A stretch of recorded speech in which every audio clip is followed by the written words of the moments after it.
Hi everyone, welcome to the Athletes Voices. Today I have a guest, Barbara El Rassi. Thank you for coming. Thank you for having me. So you are an MMA fighter, right? Indeed. I started as a Sanda fighter around 18 years ago, and a couple of years ago I moved to MMA. I'm still in the process to becoming a professional fighter. Yeah. For people that don't know, what is Sanda and what is MMA exactly? Yeah. Sanda is known as Chinese boxing or Kung Fu. It consists of striking and wrestling, but does not continue to the ground as jiu-jitsu or anything else. It also does not include elbows and only knees in certain types of fights. Whereas MMA, it's mixed martial arts. It includes all type of martial arts. So we have striking, which includes boxing and kickboxing, wrestling, and grappling and BJJ. So it's kind of like the complete version of martial arts. Yeah. And people usually refer it as like a very dangerous sport. How do you feel about it? I don't consider it a very dangerous sport because I really think other sports are as dangerous. You can be skiing and have a fatal accident. It is a violent, as we're not dancing for sure, we're fighting, but it still has limits, and I think it's still have like a certain sport feeling. Yeah. And so, why did you choose MMA and when did you start? I think the fighting industry chose me before I could choose her because I started really young, so I don't think by then I could really make decisions. But I have a nice story is that I started when I was young. I was allowed to do some after sport activity, and I started with ballet. So I got in my first class, and maybe like 10 to 15 minutes later I was already out, and I was looking for my brother, and he was trying Kung Fu classes. And there was like the responsible running after me and saying, "Where are you going?" And I said, "I just want my brother, you know." And he was doing this Kung Fu class. I tried it and I really loved it. And ever since I was into martial arts. I say it chose me because I think if I didn't like it, I would have left. Like I left the ballet class. Yeah. So so that's how I started. But MMA, I think at some point after doing like 18 years of a certain sport, I wanted to try something a bit new, but still in the spirit of fighting. And I think MMA had like more aspects, was a bit more challenging in certain areas for me. And I wanted something complete, also something that can make that I could make a career out of. As we know, boxing and MMA are one of the best paid fighting industries. So, and how do you deal with like sponsorships? Because as you're saying, like boxing and MMA, yes, people can earn a living out of it, but I feel like it's more directed towards men, a bit less women. So how does it work for you? Like, is it hard to find sponsors or not? It's a huge subject. First of all, there's always a small difference between men and women. I'm sure that so many MMA fighters, men earn much more than a woman when a woman also are making maybe title fights or whatever. So this is a subject aside. And another subject is the sponsorship. For now, I have quite some sponsorship, but they're all related to services and equipments and supplementation, and not really with financial support. Okay. So it's really hard. I can't really complain because as an MMA fighter, I'm still in my amateur. I'm still an amateur. What can I say? But I'm sure when I turn pro, things might change. However, it is known to be very challenging. I have a lot of friends that are professional fighters and do not have financial support. So this is something hard to get. It's also relates to your character, your presence, where you're fighting. The sponsors, they want some visibility. So it's a challenging subject. Some get more than others, and voila. Yeah. Well, I hope for you it will work. Speaking of like being a woman in a very manly sport, did you, when you started or even now, did you ever receive any like criticism from people in the industry and out of the industry? Always. Always. Out of the industry, I mean, at this point in my life, I think I'm over this. But back then, yes, I had so much criticism regarding my biceps looking too big for men, or just being too much into my sport. Especially I come from I'm Swiss, Lebanese, Italian, so I lived practically a big part of my life in Lebanon, and the mentality there also is maybe it's not like they would prefer a woman to be doing something else, let's say. So sometimes it brought good. It kind of gets you out of the lot, that you're doing something a bit special. But in the beginnings, before that this mentality changes, it was a bit, what are you doing? Or sometimes it's a compliment, like you look too good to fight, but that doesn't, that doesn't mean I can't fight, so yeah. And inside the industry, I still get comments from even my training partners. I know they don't mean any bad, like it comes from a good spirit, but they like to tease me with like, for example, that's why we don't like to train women, or woman comes with hormones or stuff like this, but we don't overthink it, we just go with the flow. I mean, we are different, men and women are different, not different. I mean, different. Yeah. I get that. I get that. Yeah, but it's how do you like at first when you started like facing that criticism, and I'm thinking even more so from like outsiders, how do you like tell yourself, well, I'm gonna keep doing that even though I keep like receiving criticism? I think back then, when I was younger, it's because it was my safety net. It was like my, it took me, like my sport kind of also like saved me from so many challenges in life.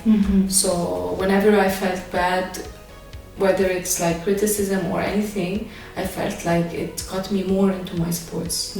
So if it didn't feel like home, you would go look for something else. But for me, it like felt like home, so I didn't have to overthink it. It was very natural for me.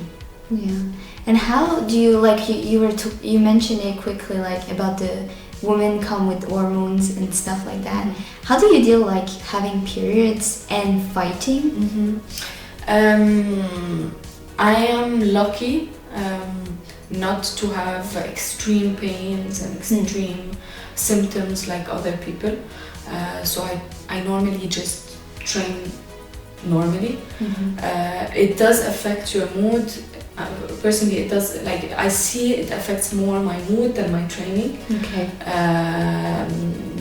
Sometimes when you have your period, you're a bit more sensitive than others. I might finish a training session not feeling too great emotionally about my performance, or being a bit sensitive about anything that didn't go my way. I would say I just man up. But the challenging part as a fighter, I think, is managing it with the weight when you have a competition or whatever. Because if you get it one day before your fight, or especially for people who don't have it regularly, which is also my case. Okay. So I cannot really plan when things are going to come, and I had several issues when I had to make weight, and I got my period like the night before, so the weight balance like changes, and it's also challenging because you didn't plan this. Yeah, I didn't think about it, but yeah, I can imagine like your weight fluctuations is so important, especially in a sport like the MMA, where you're weighted for fights and stuff like that. So, and what's your relationship with your weight and maybe even like body image? I think it grew a lot with me. Yeah. Like I struggled a lot in my beginnings. Actually, in the beginnings, you're just a kid, so you don't really think about this. But I was always the little one, so I had no one my weight, always fighting way heavier. And at a certain point, when it became a bit more professional as a Sanda fighter, it was a struggle. I was very strict with myself, following a lot of diets, and I realized like that my weight at a certain point wouldn't go down, even though I was stricter than other people. And at some point I just let it go, and I started eating healthy, but eating from everything. If one day I felt like having a piece of chocolate, I had a piece of chocolate, really listening to what I felt without overdoing it. And I saw my body let go of these extra pounds. And from this point, I promised myself not to be always on a diet, to just live a healthy lifestyle. And whenever like I really have an important fight I need to drop, then that's when I go on like a strict diet. Because we can't be strict with ourselves all year long. It's a sport that needs consistency, so you have to be all the time like taking care of what you cannot just like one day 2 months train like super hard, and then 2 other months like live the unhealthy lifestyle, you know. Yeah. So just live a healthy lifestyle. And if you wanna drop weight for a certain fight, start a bit ahead of time and be followed by a good nutritionist that can make sure to like not make you starve, and gives you the exact nutrients and vitamins that you need to stay in shape and strong. Yeah, and I guess I can imagine like when you like eating a little bit less, but you need that extra energy to like fight. Is it like hard? How do you deal with that? This is the tricky part. You could do a diet, you could drop weight, and you could feel either super weak because you're dropping weight, which is heavy on the body, or you can still feel strong, maybe a bit hungry, but strong. And that's really the role of a nutritionist. And I would shout out to my nutritionist Nutrivore, who's doing an amazing job with this with me. That's great. We talked a little bit about the fact that MMA and fighting sports in general, it's more like towards men, although more women are coming. Have you seen that change? Like when you started, maybe you were like the only one, or maybe there was 2 of you, and now you can see like more women gravitating towards those sports. First of all, there's for sure an improvement, so, because I really started 18 years ago, so I did see the increase in the numbers. I feel like in Sanda it's way better. Okay. In MMA I'm still struggling till now. There is girls, it's not that there is not, but there's not a number that a lot. For example, me, I'm at a certain weight that's a bit challenging because it's quite light, and it's hard to find people my weight. It's hard to find people my weight. It's hard to find girls my weight. So it's always challenging to find more girls. But there's an increase. There's an improvement in the mentality. There's an increased interest. Maybe still not as a professional. Yeah. As a professional fighter, but like amateurs, like there's a lot now. There's more. Yeah, I guess it can be challenging if there's not like enough opponents for you. Like you don't even can find like fights. Yeah, yeah. It's harder than any let's say men that will just like and yeah, for training, especially for training, it's very hard to find sparring partners at training, you know. And I struggle a lot with it. I train a lot with men, never my weight, and yeah. And so what would you say to like if there's people that might be interested in that but might be like scared of starting, what would you tell them? I wouldn't want to push anyone to do like fighting is the thing you have to do. No, because I believe like everyone has his own passion, everyone has his own qualities. But what I can say is that you won't lose anything if you try, you know. And I'm here because I tried. Yeah. So just give it a go. Don't overthink it. No one's asking for you to like make a fight or start a professional career. Just go there, have a first class, see if you feel that it empowers you, if it interests you, if the fighting spirit and the people around are like nice, and if you feel like it's maybe a second home for you, then why not? And like, don't overthink the road. Just let it go, and maybe one day you'll become a professional fighter. And I wonder, like, when you started fighting, does it increases your like how confident you are? Because I'm like, a lot of the times you can find women feeling a little bit weak when they are confronted with like maybe a situation that is a little bit tricky. Definitely. Honestly, I think my confidence comes from this. I don't know, but first of all, it's martial arts. It helps you learn how to defend yourself, and aside of this, it puts you in situations in training when you can manage stress, where you can speak up for yourself, where you can be calm but strong at the same time. Like it does give you this feeling of I'm strong. I'm feeling like pumped. I don't know how to say that. I don't know how to explain this, but it's something I feel. And I think also the fact that like there is classes that are related only for women, like women fighting class. Yeah. There's also mixed classes most of the time. And I think this is something cool also, because you get to see, okay, for sure men physically are stronger, but there's a lot to do also with our strength. And like when you ask this question, what popped up in my mind is when for example, I used to be in Lebanon, and I was with some girls, and I had to go walk outside at night by myself to reach I don't know, somewhere. Yeah. And they would like overthink it, like, oh my god, but what if, and I always felt naturally not scared and not strong of what might, you know. Yeah. I know it's still dangerous for sure, maybe, but what I felt inside was different, and this explained maybe because I did martial arts, because I had this what can he do, you know. So Yeah.